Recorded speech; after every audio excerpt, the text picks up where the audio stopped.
You're listening to Make It, a podcast by Bonsai Creative that helps aspiring professionals in film get where they're going faster by dissecting the advice, knowledge, and insights of professional creatives in the film industry. I'm your host, Chris Barkley, and with me today is my good friend and Make It podcast co-host, Nicholas Buggs.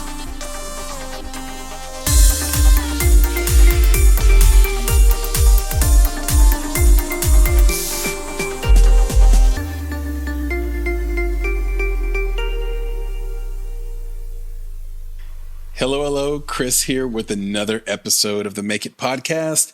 And this is an Indie Talk week, and that means I have my co-founder and good friend with me, Nicholas Buggs, on the call. Nick, say hello. Hello, folks. Again, it's great to be back.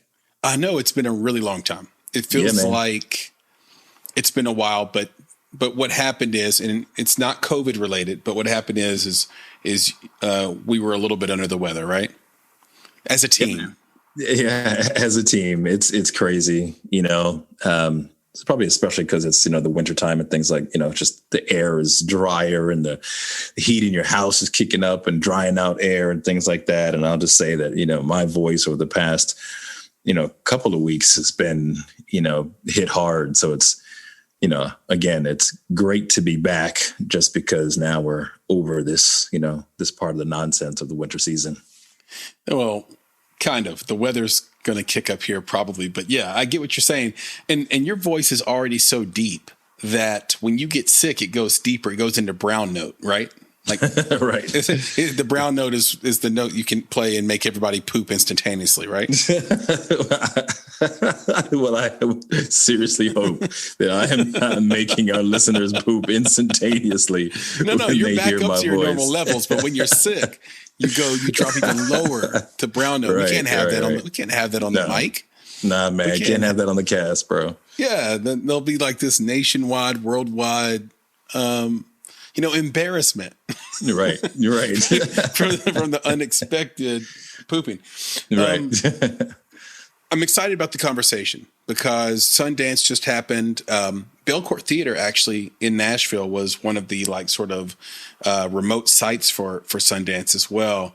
And that was a pleasure. A lot of films came out of there. We're going to see a lot of these films roll out actually in theaters when they open up, in my opinion. But we're going to talk about one in particular because it relates to independent film. It's a short film by Kelly Fyffe-Marshall named Black Bodies. And we want to talk about sort of the story of how Canada had sort of snubbed this film getting into Sundance. It was one of just very few that got in from Canada until Hollywood actually nudged the film and gave it a little bit of buzz and network effect, and talk about sort of how that relates to the independent film creative.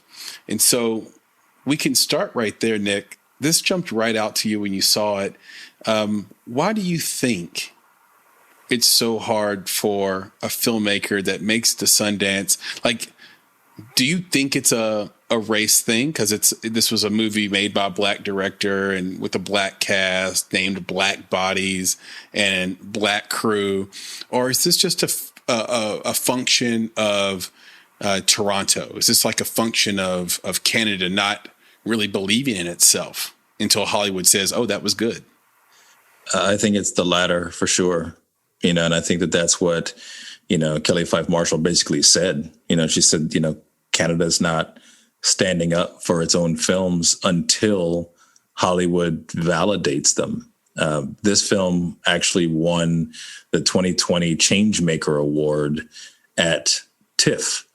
I think that was presented by the Shawn Mendes Foundation. Mm-hmm. So, it's an award-winning film at TIFF. It makes it to Sundance. I don't believe that it won anything at Sundance, but it got the nod from Ava DuVerney, right? So you have this, award-winning and very well-known, very well-established director, basically giving the nod herself to this film. And then suddenly, it gets a certain level of notoriety and attention from Canada, mm-hmm. right? And maybe, again, Toronto in particular. But it's like, well, where was all this love before? Right. It was, again, an award winner at TIFF. And then, one of, I think it was 18 Canadian films that made it into Sundance. Oh, no. I think it was one of 6. Oh, 6. There you go. So it was even smaller. Yeah. And so one of 6, that in itself is an accomplishment that should be lauded, right? So you have all this happening, and again, it's award-winning film. So again, we haven't seen it, but one would think that it's actually a really good film and wasn't supported. So the reason it jumped out at me is because I just saw indie filmmaker written all over it, right? I didn't really see Canada versus or needing validation from US or Canada needing validation from Hollywood. I just saw hometown needing validation from Hollywood. Mm-hmm. And I think we see that same thing happening with independent filmmakers all the time. And to me, it's disheartening. You have films that go to specific film festivals. Let's say it's Sundance or TIFF, and let's say they do win there. But even if they win something, hometown isn't spreading the word, right? You're not hearing about it on the news. You're not reading about it in the newspapers. There's nothing until someone, right, with this kind of level of individual influence tweets about it, right? Comments about it. It's like, well, where were you before the tweet? And that's the part that really jumped out at me. Yeah. And it makes me think, and I've had this thought for about a month now, basically since the introduction of Clubhouse, right? So if you haven't used Clubhouse before and you're listening to this, it's a really interesting platform because it's a concept we're all familiar with, right? Like we're going to go meet on a Zoom call, or we're going to go meet, we're going to do like an Instagram live or like a Facebook live or whatever it might be. Like we're used to this concept of like going live, but this idea of it being invite only, and then you can set a schedule, but because it's like a combination, it's an integration between Zoom and let's say IG Live, right? Where instead of the Zoom call happening between sort of a known group of 10 people, 5 people in a meeting, it can literally be the entire world as long as they want to join your room. And well, I don't know about literally. It can, in theory, it can be the entire world in your room, and you're talking to them, and they're going straight to the source.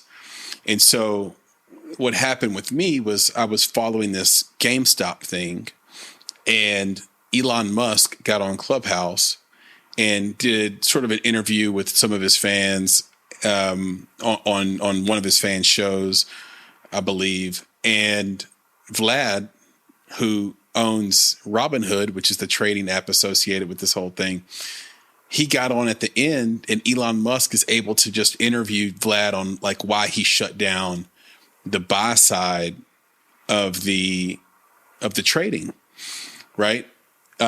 Which made it look like, he was favoring Citadel and like the house. And Chris, why are you mentioning all this? Well, the reason why is because I started to think about what is the role of the mainstream media going forward? Like how long as a society are we going to deal with the things that the mainstream media has to do in order to make money before we just say, let me just go right to the source? Like, what is the best news source for me? And when I think about a tweet from Ava DuVerney, I think about the fact that that was better news than news. Like, had Kelly Fyffe-Marshall gotten into a paper in Canada, it would not have done as well as a tweet from Ava DuVerney.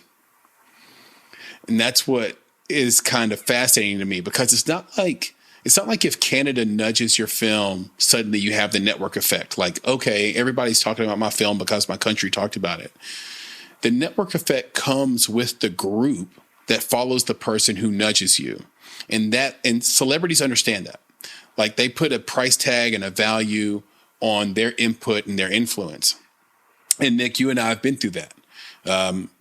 Quite famously, I think in our world, we had a movie, Adult Interference, very funny. It was good. It was Kate Upton's last feature film, and Kate decided not to promote it. And that changed the dynamics and the network effect and the finances of the entire movie.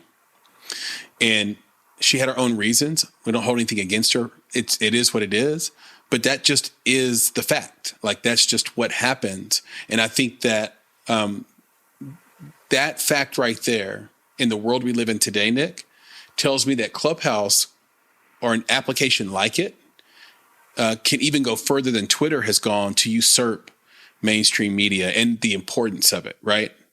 Like if you want to hear some spin, then you'll turn on Fox News, which is barely a news channel in my opinion, right? Or you'll turn on CNN, who's equally as culpable, and you'll hear spin all day, and that's what you'll hear.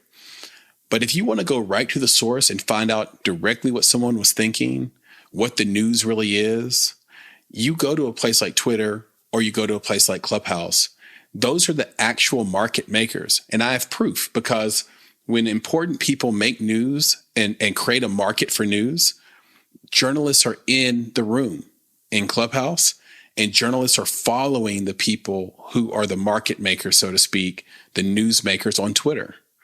And so going back to Black Bodies, the short film, won at TIFF. It's a big deal that I got accepted at Sundance. But what was it about the film that got Ava's attention? That's what we have to find out. That's what we have to hack. That's what we have to get to the bottom of to help independent filmmakers out, Nick.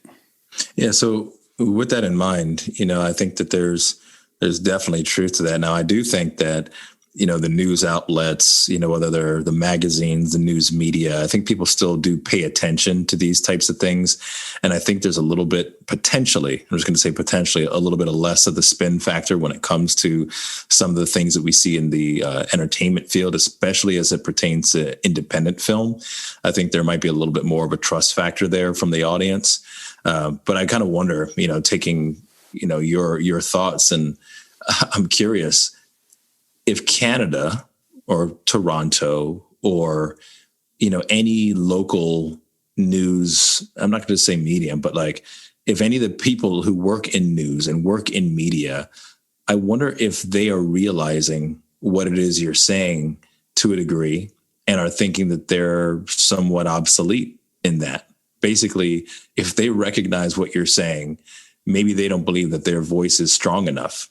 And maybe that's why they're looking to not necessarily Hollywood, right? Because to your point, it didn't necessarily need Ava DuVerney, a director in Hollywood. It could have taken the biggest TikTok star out there to put a nod to this film. And then that's what it took to then get Canada, right, to start talking about it. Yeah, so it was basically the tastemaker. Yeah, exactly. It's like, would you rather have Ava DuVerney nudge your film or Addison Rae from TikTok, who has 4.9 billion likes? Well, I mean, from a viewership standpoint, maybe you want Addison Rae, but from a respectability of your peer standpoint, I'll take Ava DuVerney all day. All right? day. Like it depends on what your goal is, like what you want as an artist, as a filmmaker. I'm assuming that Kelly Fyffe-Marshall absolutely adores the fact that Ava DuVerney sort of nudged her film, but having a background in journalism myself, I will tell you that I don't believe that it's a feeling of inadequacy, Nick. It's actually good. It's actually like the opposite. It's almost arrogance, right? The entertainment column in a normal, it's like if you're in LA, Variety, or if you're in the movie business, Variety is a big deal, right? Everything about that Variety does is a big deal. If you make Variety, you're doing well, right? Like you have a name, people are going to see it in the industry, you're going to understand it. But that's Variety. The media at large, the entertainment column is not an important column, right? The real journalists, quote unquote, with air quotes, and maybe I shouldn't air quote it, the real journalists, the writers, the people who are tracking down the murderers, the people who are following politics and the bullshiggity that happens in Washington, D.C. and, all that stuff, that is where the crux of attention goes in a newsroom, Nick. And so nobody like taking on the assignment of writing about an independent film that did well in a festival is the equivalent of a cop getting a traffic stop job. Right. Yeah. Like a desk job. Like, it's like, oh my God, they don't value me out. Like in the streets to do the real work. Like they have me, I'm a traffic cop. Like this is the worst, right? And that's how journalists see that stuff.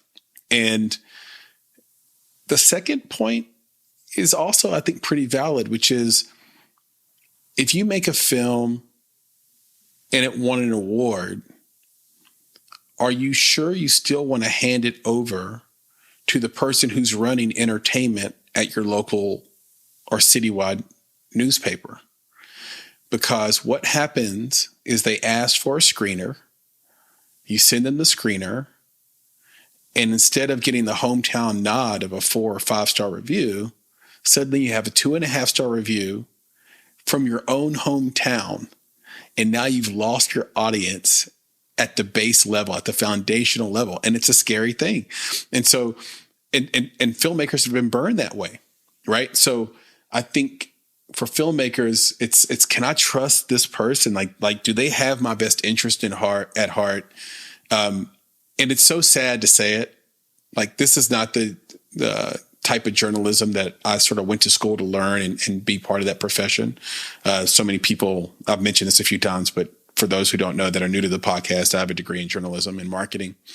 And for me, it's like, I didn't go to school for that type of journalism, but right now the way it is you have one intention, you guys talk like you're friends, and then the outcome is something different than what you expected and talked about with that journalist.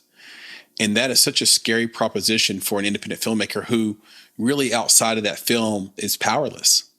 And so I wonder if it's even a good idea.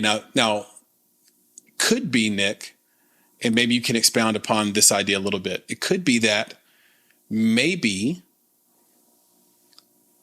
there should just be a council or a board that covers the creative that comes out of a place, that says, okay, what are the best 10 films that have come out of Toronto, for example, this year?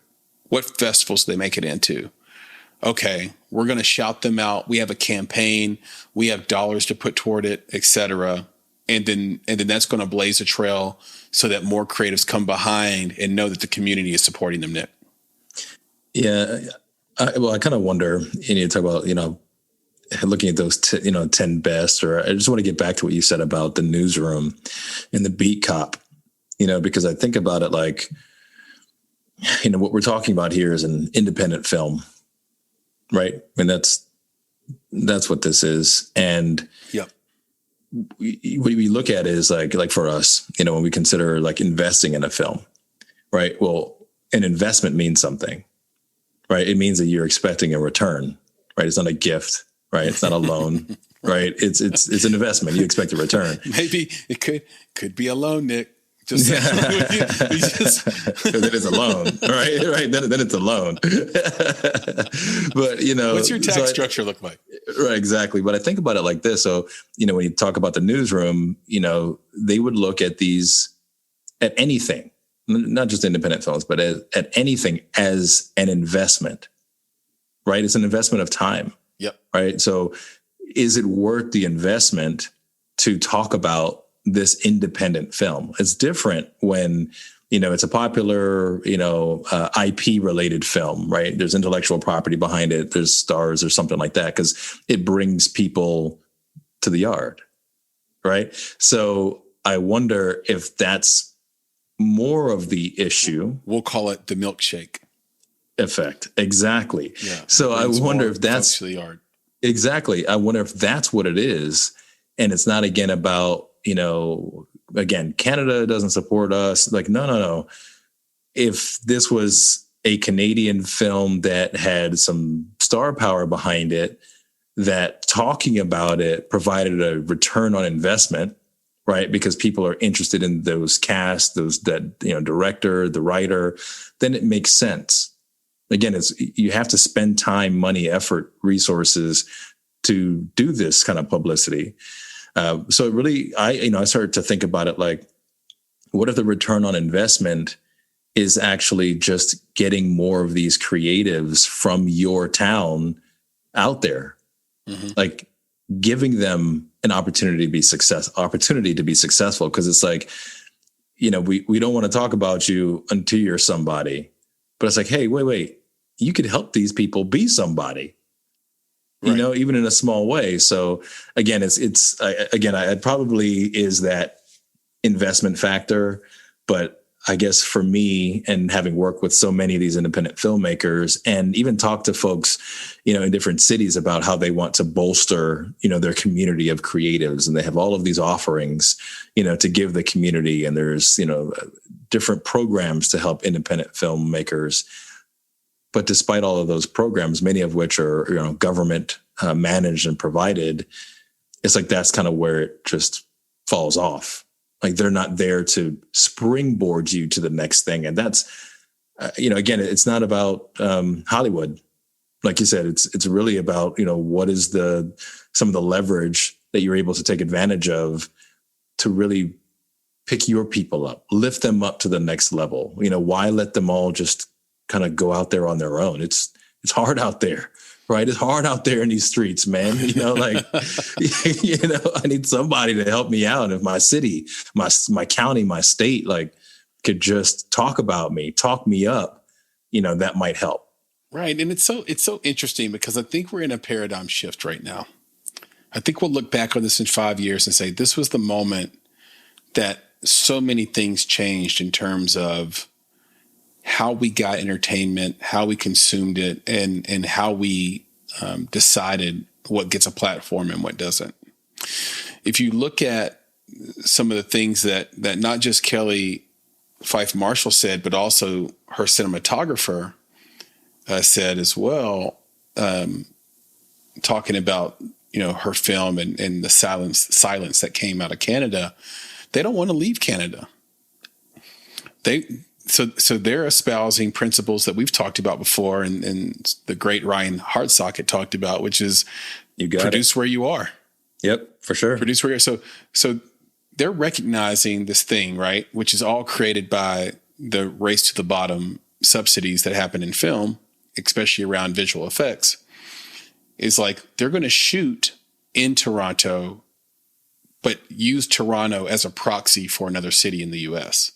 Well, okay, I get that they're frustrated about that, but also who's their audience? If the audience is US, then they can relate to it more if they think it's the US and not Toronto.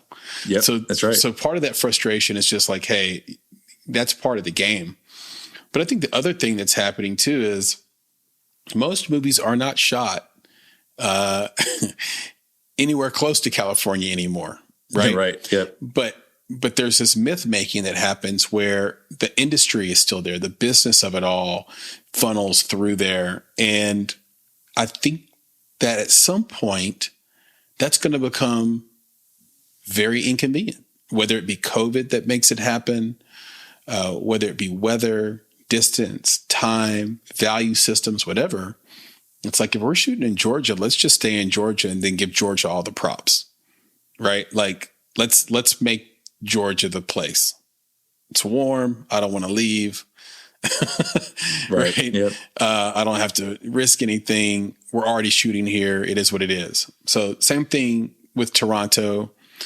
Same thing with Ontario. Same thing with the UK, New Zealand, all the hot spots to film at.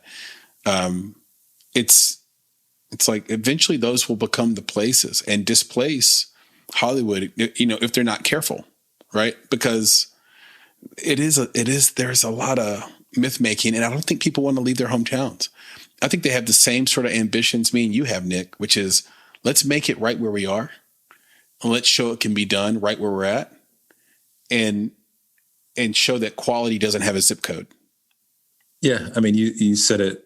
You know, again, with, was it Jordan Oram, the cinematographer? Mm-hmm. You know, from the article that we were reading from the Star, it says that Oram says he wishes there was someone like him when he was younger that was working to shift the narrative from finding success elsewhere to endless opportunities right at home.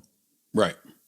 Right. And we'll see this shift, I think, this shift of not just the things I just talked about, but also this idea that you spoke about a moment ago, Nick, which is, hey, they don't want to talk about me until I'm a somebody, but how about, you know, helping me be a somebody.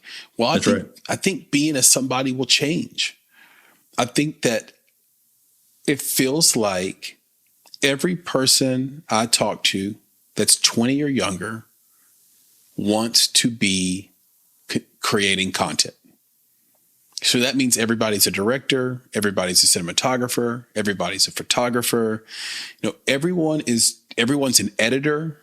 Like the editing software that exists now, the power of your phone, the learning curve for being a great editor has dropped considerably. The learning curve for understanding what works and what doesn't has dropped considerably. Why? Because the feedback loop is instantaneous. All right. This many likes versus this many likes. It's as simple as that. Yep. And so in a world where everyone is creating, right, how do we decide what's worthy of a particular platform like Netflix or a movie theater or HBO Max or you name it, right? Versus, okay, you know, that doesn't work for this platform, but it works great on YouTube. Or this is perfect for TikTok. Or this is perfect for Snapchat. Like Snapchat shows are a thing that's sort of happening below the noses of the general consuming public. But for those that are on Snapchat, it's blown up. And you find out, well, I don't need half the country to be aware of the thing I'm creating. Like I don't need the 150 million people, let's say 175 million people to know that my thing exists anymore. And I think this is what's happening, Nick. Now I just need my sphere of influence to be larger in the spaces that I play, right? So if I can get 5 million people to watch my Snapchat show or 1 million people to watch it 5 times, that's all the success I need. It's like very Kevin Kelly-ish sort of 1,000 true fans mode I think we're entering into, Nick. Yeah, well, you know, I think you're right that we're, you know, I wouldn't even say entering, right? Like we're there. Yeah. Oh, you yeah, know? that's a good point. Yeah, because you and I have talked to many filmmakers about this before, right? It's like they have the same. So, you know, Kelly talks about Canada. Well, you could talk about filmmakers themselves, right? Mm-hmm. Filmmakers themselves do this. They seek, you know, even from a distribution standpoint, they seek distributor validation. They seek certain platform validation, right? It's like they don't make it to Netflix, then it's like, oh, that sucks. Like we didn't make it, you know? So I think, you know, to your point again, it's like, you know, what is the most appropriate platform, you know, to get this stuff out there, whether it's, you know, again, YouTube, Snapchat, whatever. But again, how do you leverage that network effect? Like, what are you doing to get it out there, to make these connections, to get leverage, or, you know, use someone else's leverage to get your stuff out there? And I think that's where a lot of filmmakers are losing, again, just in their own minds, you know, not doing what it takes to put their stuff out there. And maybe, you know what, you know, as we're thinking through it, because we're always, you know, trying to solution this stuff as well.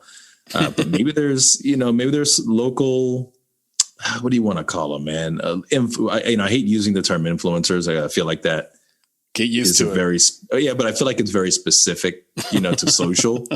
You right. know, like there might be other types of influence, community influencers and such. But like, let's say in the city of Nashville, mm-hmm. you know, who are the influencers in Nashville, and do those folks have city or state pride? Right? Or which of them have city or state pride, and which of them would be willing to leverage their platform to put these independent filmmakers on blast? You know, put them out there, let people know about what they're doing. Right. And, you know, this gets back to, of course, another conversation that you and I had about, you know, the fact that some content creators feel like they can't really put other people on blast because not everybody can fit in the room, right? Like, I'm not going to put your content on blast because I'm making my own content. But it's like, hey, there's room for everybody out here. So the key goes back to the whole thing about what kind of content you create as any creative. We've talked about this lane a lot, which is if you make something for somebody, that you're also passionate about, right? Yep. So we talk about, like, I had an interview with Valerie Barnhart recently. So she's passionate, about these social issues that happen with young girls, and indigenous peoples as well. Indigenous people and young girls of color and these lost girls. She's passionate about that. So of course, the people that are going to nudge her are people that are also passionate about it, that might have a community. Because I think because I think the thing is that you said that is sneaky is, if in any city there's going to be somebody like there's somebody that's in your city or state that has 5 million followers that people outside the state don't know who they are. That's right. But they have 5 million followers. Right. So it's like, did you make content that reaches those people, that touches those people where they feel emboldened by your content?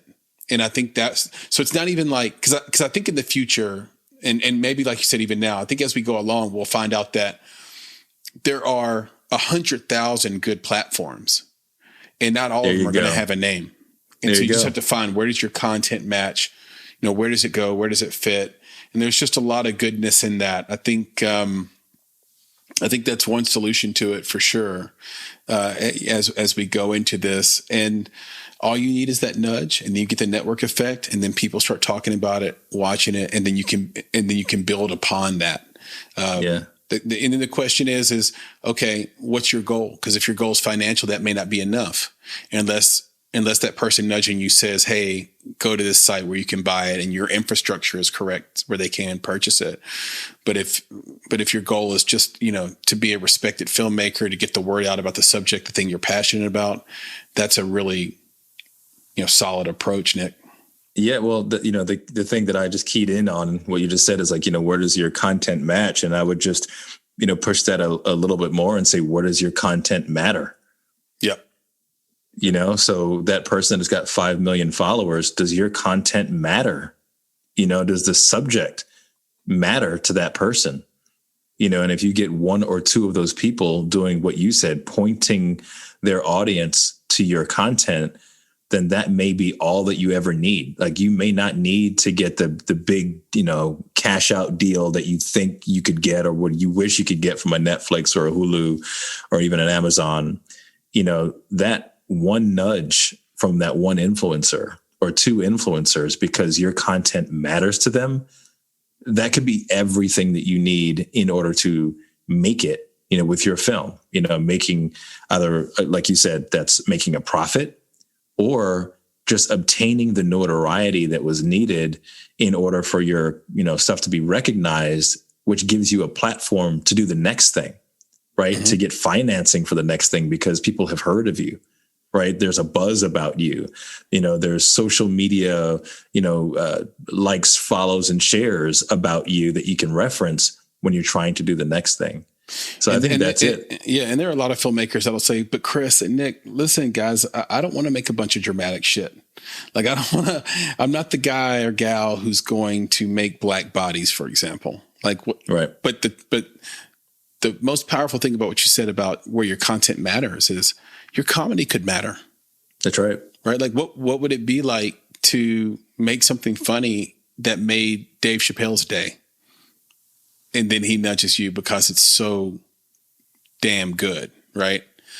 Like that, your matters doesn't mean social activism.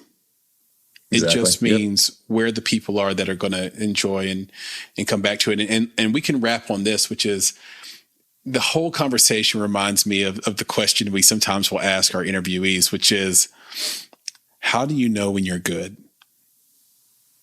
And I think there's something so deep inside of it, depending on how each creative answers that question, but there's something that goes really to the foundation of what we all want as creatives, which is that validation that, how do I know I'm good? Usually when someone else tells you you are. Yep. That's it. And isn't that fascinating? We'll say that for part 2 of this conversation, Nick. Yeah, for sure, man. This this has already been great, and honestly, I'm happy that that Kelly has put these thoughts out there. Again, they may not be spot on when it comes to Canada, versus the U.S. or I wouldn't say versus, but Canada specifically, leveraging or needing Hollywood. As we've kind of unraveled here, there's tons behind that, But I think for me, it's a really good conversation for independent filmmakers to have and to consider, like you said, what is the source of their validation, and is that valid in today's world? And is that valid in today's world is perfect. Absolutely, man. I love it. I love it. Best of luck to Kelly Fyffe-Marshall and all that she does. And thank you, if we haven't said it, to Ava DuVerney for nudging her film. Another great film that came out of Sundance that I'm really interested in is a film that's tentatively named Passing. I mean, that was the acquisition title, but it's got Ruth Negga in it. It's got Tessa Thompson. And it's basically a play on one of my favorite movies of all time, which is Imitation of Life. And this is a story about trying to pass as white in a modern world. So if it's anything like Imitation of Life, it's going to be great. I can't wait to see it. That came out of Sundance as well. And so it's an awesome time for film. Keep your ear to the ground on all these movies. And Nick, as expected, a very fun conversation. Thank you, bud. Yeah, man. It's my pleasure, dude. This is great. Glad to be back. And, glad for, or looking forward to the next couple of weeks, next couple of months. Our audience continues to build. So we're super grateful for everyone who's listening and everyone who's sharing and everyone's who's, giving us a thumbs up, on the podcast. Still a 5-star podcast. It's awesome. We look forward to additional, 5-star ratings from you folks and reviews just to keep the conversation going and keep this platform, for the voice of the independent filmmaker going and growing. So yeah, we appreciate you all. That's right, because rate and review, even though it sounds cliche, is its own little network effect just based on the way that Apple Podcasts algorithms work. So please do rate and review 5 stars, please. And that will help our network effect out. So That's speaking right. about, absolutely. Speaking about Bonsai, if you want to reach out to us, you can. If you have questions, concerns, comments, you can email us at contact@bonsai.film, BONSAI.FILM. You can also find us on social media on Twitter and on Instagram at _Bonsai Creative. You can go to Facebook and search for Bonsai Creative and we'll come right up on Facebook. You can find us there as well. And you can reach out to Nick and I individually on Twitter. You can find Nick at Nicholas Bugs, or you can just search for his name, Nicholas Bugs. Or you can find me. You can search for my name, Christopher Barkley, or you can search for my handle, which is at Flame in Your Heart. Your is spelled UR, and we'll respond to you right away.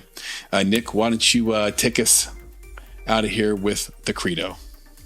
Yeah, man. This is, another exciting part of the podcast because, in addition to it being our credo that we end with, it is basically the set of principles by which we live here at Bonsai Creative. So be better, be creative, be engaged.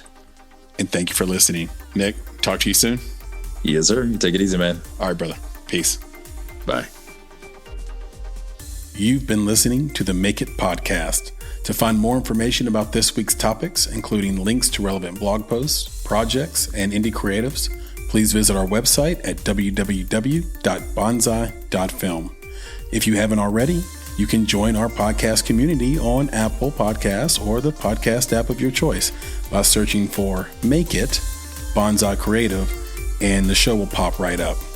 You can follow us on Instagram and Twitter at _Bonsai Creative and Facebook by searching for Bonsai Creative. And of course, if you're looking to take a big step towards your filmmaking success, go to www.bonsai.film and click on Book Us to schedule a free discovery meeting and needs assessment. You have everything to gain. Until next time, be better, be creative, be engaged, and thank you for listening.